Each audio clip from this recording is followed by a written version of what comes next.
So I believe I'm online. Am I live? I hope I'm live.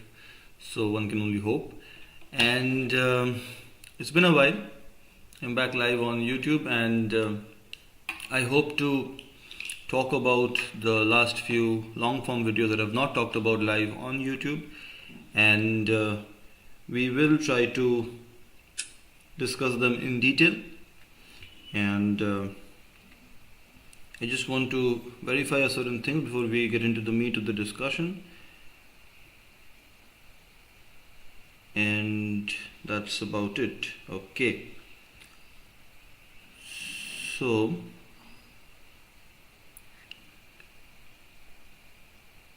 yes. So I wanted to do this so that I can check whether I am live or not. And yes, so I can see that I am appearing on the YouTube channel as well. So I have several monitors open in front of me, which I believe is how traditional YouTubers go ahead with things, and I'm really figuring it out as I go along. So hopefully I have it figured out in a much better way today. Okay, so let's get into the meat of the discussion. We will discuss the videos one by one. Let's start with we will be discussing videos 267 to video 279, and video 279 of course is the longest video I've uploaded so far. It's almost 95 minutes in length, and it took a long time to prepare it and to edit it and upload it. Every step took a lot of time, and I hope you find the time to watch it, and I'm sure you like it. It's an effort to try to condense the worldwide history of cinema into one YouTube video, and I believe it has really does stand up, I believe. So it's as exhaustive as it could be, and there is no judgment anywhere. I've talked about movies from different parts of the world, but we'll get to it later. First, we will talk about video number 267. This was a video on the topic of, this is the thumbnail. This was on the topic of why American presidential elections are held on a Tuesday in November. Now, excuse me. So, why is it a Tuesday? Why is it in November? Now, you have to understand this, that American elections have been happening since 1788. 1788, that's well over 200 years back. And back then, in 1788, in the 18th century, even in the 19th century, America, like the rest of the world, was largely an agrarian society. Mostly they were involved in agriculture. They were involved in farming related activities. And so most of their year was spent related to planting crops, tending to the crops, and harvesting crops. And all of these activities took up most of their year. And farming was not possible in the harsh winter months, and neither was anything else, because winter was very harsh. So you had to find that month where there wasn't much farming related activities, and the winter was also not that harsh. So that month was November, when farming related activities had ended for the year, and the harsh winter had mostly not set in most parts of United States of America. So that is why why the Americans chose November as the month for presidential elections. But the question is, why did they choose Tuesday? Also, if that is the logic, that November is the month where harsh winter has not set in and farming related activities are largely completed, then logically speaking, the early part of November would be suitable for the purposes of elections. So that was also decided, that early part of November. But why Tuesday after the first Monday in November? This is because certain days of the week were considered to be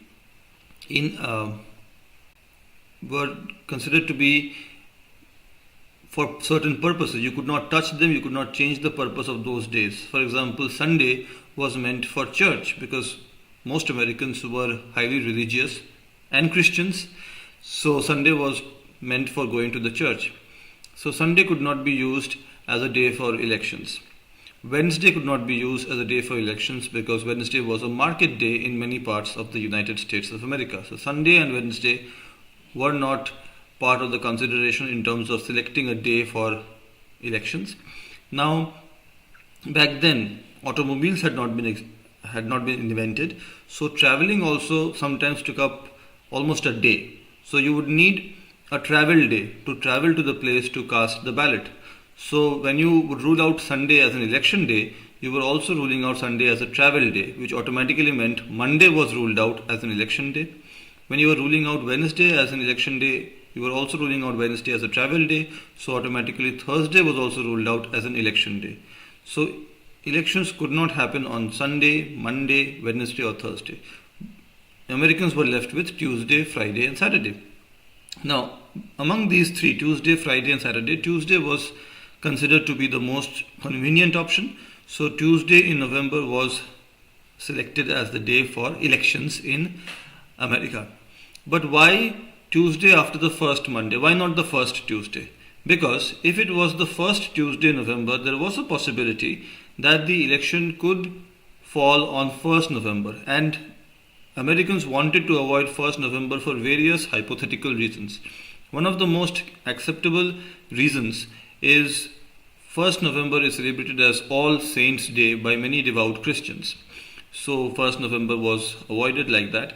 If you have it on Tuesday after the first Monday, then no matter what the permutation, no matter what the combination is, it can never be 1st November, because if it is Tuesday 1st November, it is not after the first Monday in November, and if Monday is the 1st November, then automatically Tuesday becomes 2nd November. So in no way, shape or form could you have the election falling on 1st November. The other hypothetical reason is much more practical. Many people settle their accounts, settle their books on the first day of the month. So finance and religion, two important pillars of American society, are the two hypothetical reasons that have been posited as the reason why American presidential elections are held on Tuesday after the first Monday every November, every 4 years. And I've got several more videos talking about American presidential elections, but in this particular video, I only discussed why this particular day, this particular Tuesday in November, has been selected as the presidential elections, as the day for presidential elections. Also, I must add that a single day was not always the day for elections in America. This only started in the middle of the 19th century, somewhere in the 1800s, when a law was passed that there had to be a single day for elections. And initially it was only restricted to presidential elections, but later it was extended to the American Congress elections also. Now, American Congress is not like the Indian Congress. American Congress is, for simplicity's sake, is similar to the Indian Parliament. American Congress has two chambers. You have the Senate and you have the House of Representatives. Just like Indian Parliament has Rajya Sabha and Lok Sabha. So this was video number 269. Let's move on to the next video. This video talked about a very interesting idea. This is time travel.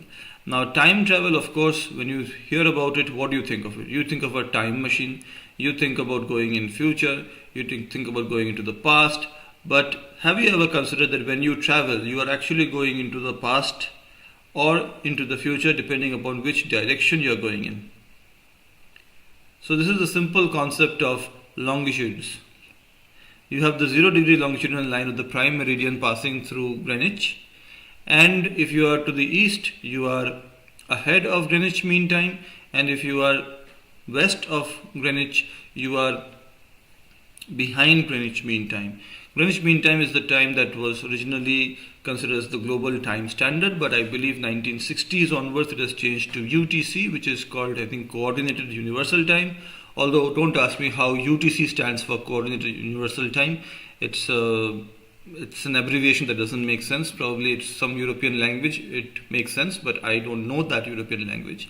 But UTC and GMT, or Greenwich Mean Time, largely tell the same time, although they are measured in different ways. UTC is measured using atomic clocks, which is a much more accurate method of measurement of time, whereas Greenwich Mean Time is measured in much more archaic fashion. Now, what I wanted to say is, if you're living in the eastern hemisphere, as you can see in the picture where I am standing if you see my picture, I am standing with one leg in the eastern hemisphere and the other leg on the western hemisphere. This is the prime meridian line in Greenwich Royal Naval Observatory. It's a very famous tourist attraction. Basically divides the world into the eastern hemisphere and the western hemisphere. And so if you travel internationally, especially air travel, and if you have these screens behind the seat in front of you, in some airlines you have this very cool animation showing the world divided into darkness and light, depicting the part of the world which is having night time and the other part which is having daytime. So contrary to what many flat earthers would like us to believe, the earth is round. That is why some part of the earth is always in the shadows after sunset and the other part is having daylight. So when you travel from, say, India to the United Kingdom, you are actually traveling back in time and you kind of gain time. More time is passing in terms of duration, but when you check your watch, you are still not really gaining in that way. So if you leave at 8 p.m. Indian Standard Time, you might reach at you might reach 7 a.m. British time. However, you may have traveled for a much longer duration. So all of these factors are geographically easily explained because of longitudes, because with every 15-degree change in longitude, you gain or lose an hour, because there are 24 hours in a day and there are 360 degrees in a round structure. So if you divide 360 degree by 24 hours, so every 15 degree is 1 hour. 360 by 24 is 15, every 15 degrees is 1 hour. That really proves that the earth is round and not flat, as many people vehemently believe and propagate on YouTube. But when you travel internationally with the international airlines, you really get the sense of it when you see the change in time taking place. Your smartphone starts telling a different time. You experience a lot of time on the aircraft, but the phone tells you a different time, which really is mind-bending when you first experience it. So this was the video on time travel, and I feel you will really enjoy it. The reason why I made this video was because when we were following the American presidential election results, we were told different times based on different parts of America, like Eastern time, Western or Pacific time, we have the Central time, Mountain time, all of that.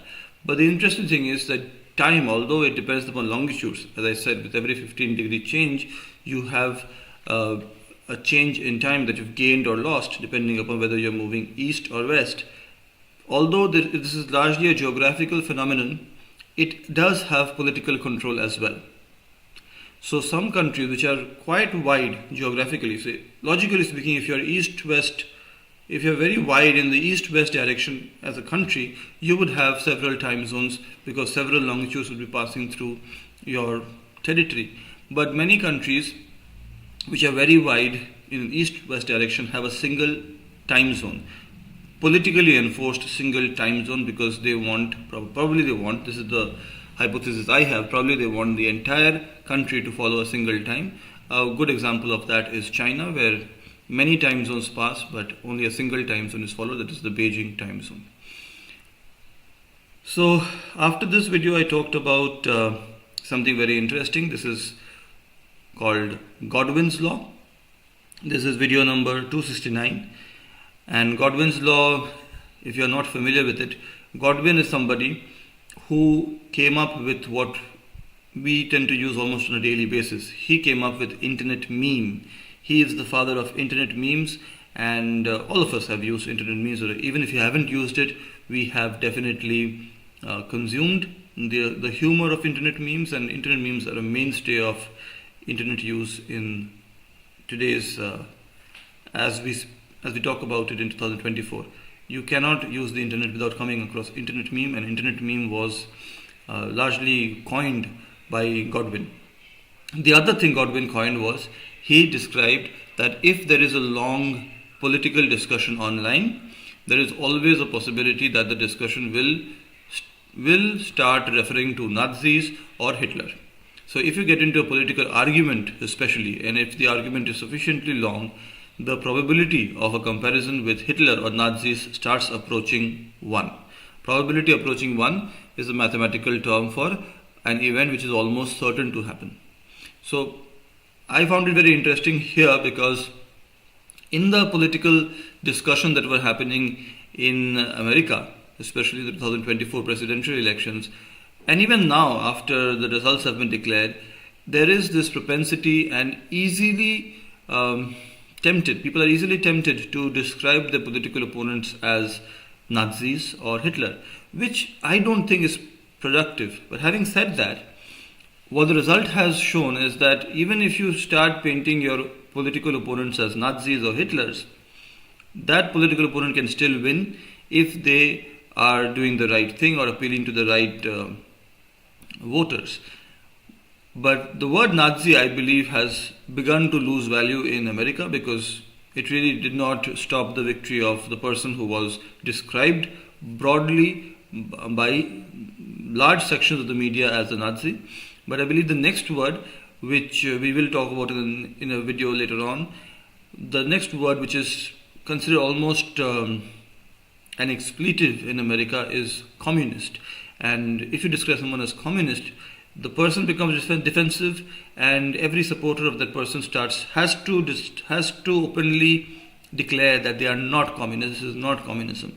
But the word Nazi is not as taboo, it seems. You can describe a political opponent openly as Nazi, openly as a fascist, openly as similar to Hitler, and they can still win. The opponent can still win. So that was quite interesting. So Godwin's law, just to reiterate, is a law which states that the longer political discussion happens on the internet, the probability of describing somebody as Hitler or Nazi starts approaching 1. Now Godwin, to his credit, said that just because somebody is describing their political opponent as Hitler does not mean they have lost the argument, because sometimes those comparisons are richly deserved, richly warranted. However, before making the comparison, one should pause and understand the enormity of the evil that Hitler unleashed on the world, and is the comparison fair or not? Is your political opponent as bad as Hitler or not? If so, if you consider the person to be as bad as Hitler, then by all means make that comparison. Otherwise, don't trivialize the comparison by calling every political opponent of yours Hitler or a Nazi. Now, when you say Nazi, it's usually not a single person. If you are describing a political opponent as a Nazi, it also means that you're describing his supporters. Usually it's a man, so his supporters as Nazis, because Nazi, as you know, was not a single person. It was a group of people, all of whom supported the National Socialist Party in Germany of the 1930s, just in the Second World War period. It was not just the party members, but a whole group of people who supported the ideology in Germany of that era. So this was Godwin's law. Next up, we talked about how podcasts influenced the American presidential elections, and podcasts, I believe, they played a big role because largely in today's world the media is divided into two parts. The mainstream media, sometimes called the legacy media, which has big broadcast stations, lots of money. It has worldwide reach. I can sit in a different part of the world and follow everything that's going on a network like CNN or ABC or NBC. And they have 24-hour news channel on television. They have presence on the internet, on YouTube, on streaming channels, and they have as much resources as money could literally buy. And there are other media networks in other parts of the world also, like Qatar, I believe, has Al Jazeera. UK has the BBC. So these are what we call mainstream media, and in some cases legacy media. The other media, that is social media, which also is sometimes called independent media, because there is this assumption that legacy media has a certain political bias, which is understandable, it is not wrong. But there is an unsaid political bias which sometimes can lead to misleading the electorate, I believe. So the reaction to that has been independent media on YouTube, where journalists, and sometimes not even journalists, have various political shows or podcasts which may or may not be political all the time, but they do invite political guests to express their point of view. And these are usually long form interviews where free flowing discussion happens for hours. So, one of the most popular podcasts in the world is the Joe Rogan Experience, which featured Donald Trump in a 3-hour interview, which was viewed only on YouTube more than 45 million times the last time I checked, and it only keeps rising the views. So that really changed the game. You had a presidential candidate, the front runner in the American presidential election, sitting down with a podcaster who is not a journalist, who does not have any journalistic bona fides, but it's a free-flowing interview for 3 hours, and that it gets watched almost 50 million times all over the world. I watched it also, and that really builds credibility for the candidate, that you can sit and have a free-flowing discussion with another human being without editing, without interruption, without any visible interference. And to be fair to Joe Rogan, he did invite the other presidential candidate also who did not turn up. So many people have started hypothesizing that this decision of not appearing on one of the world's most popular podcasts, the Joe Rogan Experience, really cost Kamala Harris the election. So I've talked about that in detail, and in the next video, this was video number 271, I believe, I described the meaning of the term Monday morning quarterback. Now, Monday morning quarterback, I believe, is a term that I believe comes from American football. And in this video, I've described what the role of the quarterback is first, and then I've described what a Monday morning quarterback means. Monday morning quarterback is somebody who has all the answers after the event has occurred. So, just for simplicity's sake, if India has lost a cricket match in the World Cup final, as they did, and a person analyzes the match on the day after the match and says, oh, this was the reason they lost, they were always going to lose the match because they were always going to make this mistake. So basically identifying the mistakes in the strategy, identifying the reason why somebody lost the match after the match has taken place, when nothing can be done to alter the outcome, that's largely called a Monday morning quarterback, and it is not a term which is used in a positive way. People generally are discouraged from being a Monday morning quarterback, because if you know something is wrong about a certain team strategy, then try to speak out, try to identify it and convey it before the event has taken place, so that some remedial measures can be taken. So Monday morning quarterbacking became quite popular in America, especially after the declaration of the results, where Donald Trump became the new president of the United States of America, and lots of people on the losing side started identifying issues which led to the defeat, and most of them can be described as Monday morning quarterbacks. So after talking about Monday morning quarterbacks, I talked about the most consistent quadrennial event in the world. Now, quadrennial means an event which happens every 4 years, and I was surprised to find that the most consistent quadrennial event in the world, which has not been world wars, 2 world wars, 2 pandemics, even a civil war, global health concerns, global climate concerns, nothing has prevented this event from happening every 4 years since 1788 has been the American presidential elections. So even during the American Civil War, there was a presidential election. Even during the wars they fought against other countries, such as the War of 1812, there was an American presidential election. Even during the pandemic, as recent as 2020, there was an American presidential elections. So American presidential elections have been held every 4 years, and that really is the secret sauce of the American success story, that every 4 years they have an election and the transition of power is always peaceful. That really makes American political society stable, and stability is the first step towards economic prosperity, as every economics professor will tell you, and certainly the Economics Explained channel keeps repeating, one of my favorite YouTube channels. Please do check it out, Economics Explained.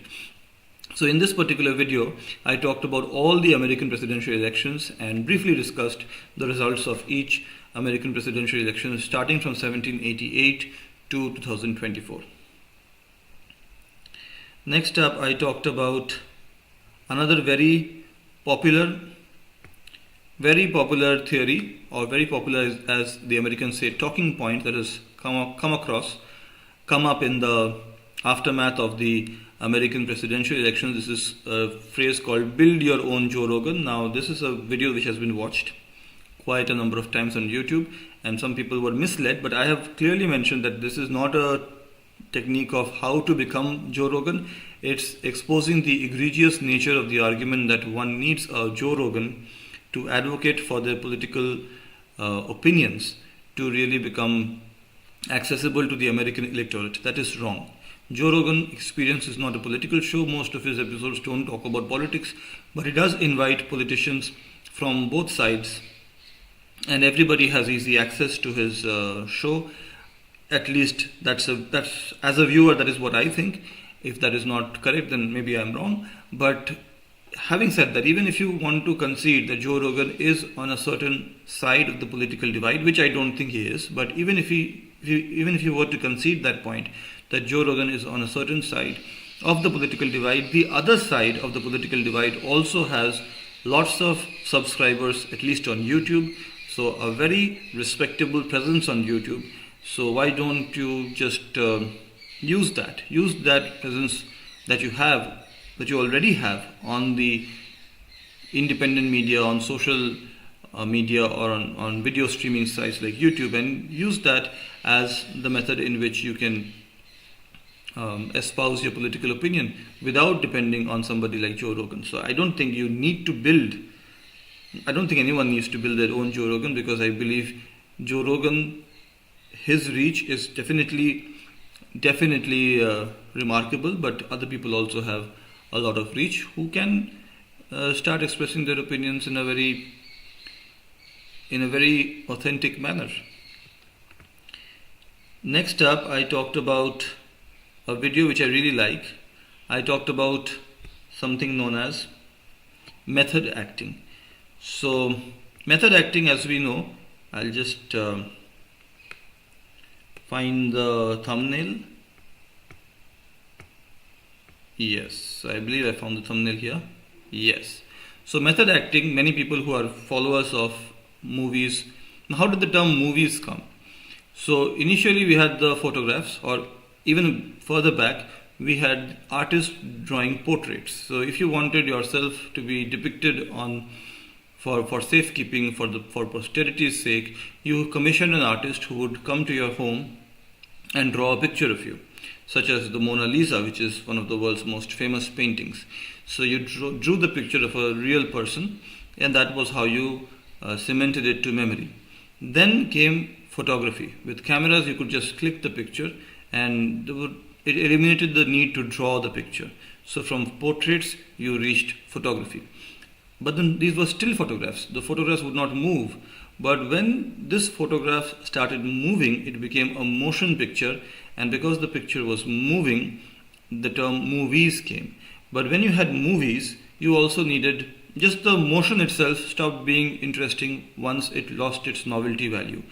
Then you needed stories, and a story should require actors to tell the story in the form of a motion picture. And this acting sometimes could draw upon the acting that people already had learned during their days in theatre, but acting in motion pictures had a slight difference from acting in motion pictures.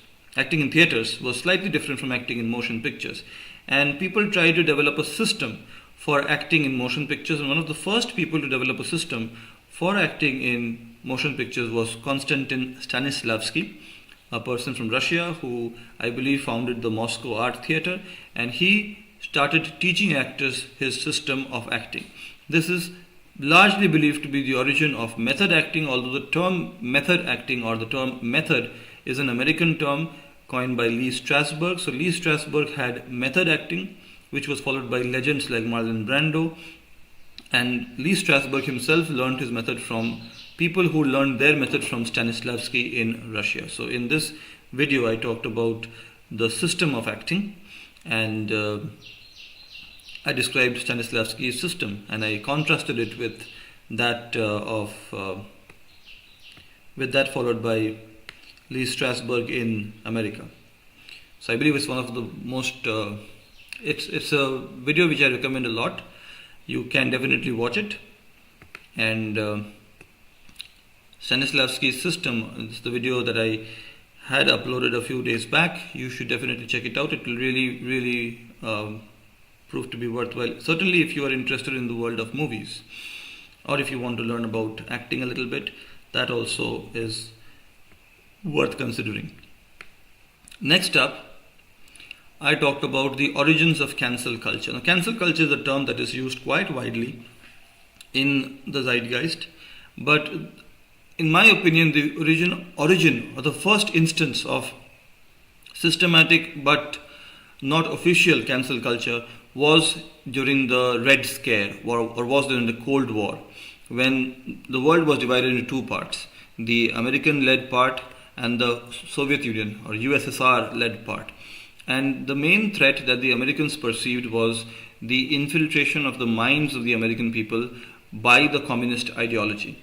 And so they were always on the lookout on people who they perceived had already been convinced by the communist ideology, and they did not want the communist ideology to be propagated in the American media or in mass media avenues such as movies. And many American politicians identified that people in Hollywood seemed to be overtly or covertly in support of the communist ideologies. Back then, it might be difficult to imagine right now, there was actually a party called the Communist Party of the United States of America. I don't know if that party still exists, but at least from what I have read online, becoming a member of the Communist Party of the United States of America was not illegal. However, it really did spell doom for your career in Hollywood. So in the video called Origins of Cancel Culture, I've talked about how the various people in Hollywood, writers, other technicians, even sometimes directors and producers, and even actors like Charles Chaplin were believed to be communist sympathizers, and their career really did suffer. In the next video, I talked about the same issue. This is the same issue, Hollywood Blacklist. I talked about it in greater detail because I got a comment which requested me to discuss it in more detail. There was a 2015 movie featuring Bryan Cranston which talked about Dalton Trumbo. Dalton Trumbo was one of the most celebrated writers back then, who went to jail because he refused to cooperate with the investigation I think he was asked to appear before Congress. There was a committee of Congress called the House Un-American Activities Commission. Imagine that name, House Un-American Activities Commission. He refused to cooperate with them for reasons best known to him, but he was sent to jail because of that, and his career was largely blacklisted. He did work, but he was not given credit for his work, which he did achieve eventually, and this movie I believe is quite good. You should definitely check it out. Next up, I talked about so that was the video on Dalton Trumbo, and then I talked about so while I was researching the video on Dalton Trumbo, I came across something known as the Molotov-Ribbentrop Pact, which I find wildly interesting because if you think about politics, which you shouldn't, but if you think about politics and you divide them on a spectrum, you would think the most far right, the farthest right you can get is National Socialism or the Nazi ideology or fascist ideology. And the farthest left you can go is the communist ideology as was practiced in the Soviet Union. But if I were to tell you there was a time when there was a non-aggression pact between the Nazis in Germany and the communists in Russia or the Soviet Union, then you would know I am talking about the Molotov-Ribbentrop Pact.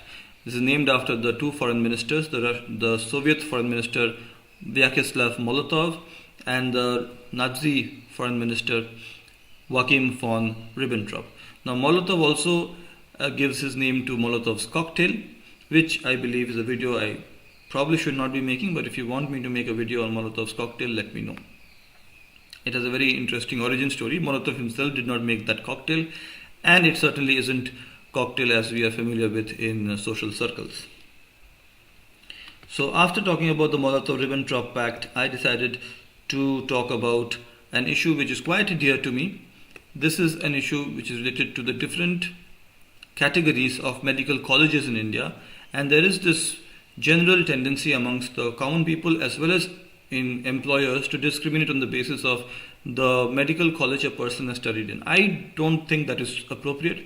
Not just the medical college, any educational institution should not determine your worth, but that is how worth is decided.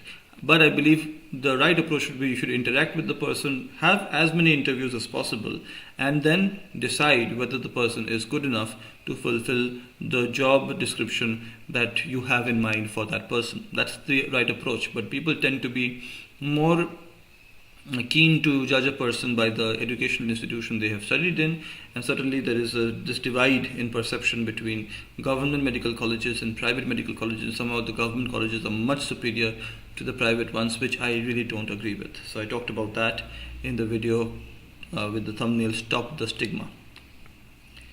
And I believe the last video I want to talk about in today's live is a video which I have released recently. It's a 95-minute video, as I said. It talks about the history of film in 6 different continents. And I want to emphasize, I talk about film. Film is probably no longer used in the making of movies, except some major producers probably use film. Otherwise, we have moved to the digital means of recording video. And in this particular video of 95 minutes, I talked about the origin of films, how people moved from oral storytelling to shadow puppetry to magic lanterns, and then the invention of photography, and the invention of the phonograph. So you had a device to capture pictures, you had a device to capture sound, and then there was this desire to combine the two. You wanted the picture to be accompanied by sound and the sound to be accompanied by pictures, and you wanted the pictures to be moving, and this whole synchronization of the technology, that really took time. And often we talk about movies, and we start the history from the times of Thomas Edison and his studio in New Jersey, Black Maria, and how he had monopolistic practices, and then independent filmmakers moved west to California in Hollywood, and they started the studios there to escape the reach of Edison. But that is not a complete history, I believe, because the cinema or the motion pictures, they did not start in the United States of America. Of course, the United States of America was one of the pioneers of cinema, but cinema really became mainstream in France, Germany, England, because before it became very popular in the United States of America. But yes, United States of America certainly became more popular than the others. They perfected an art form that was developed in Europe, and Europe really went backwards because their advancement stalled because of 2 world wars, which also affected America, but not as much as it affected the continent of Europe. And in the post-war period, certainly in the First World War, America really exerted their supremacy. But as things stand now, the world of movies has gone beyond the American shores. It's not just an American enterprise. It is certainly thriving in many parts of the world, such as Japan, China, Nigeria even. And the most prolific film industry in the world is India. So I hope you like this live, and please do check in the next time I go live on YouTube. Take care.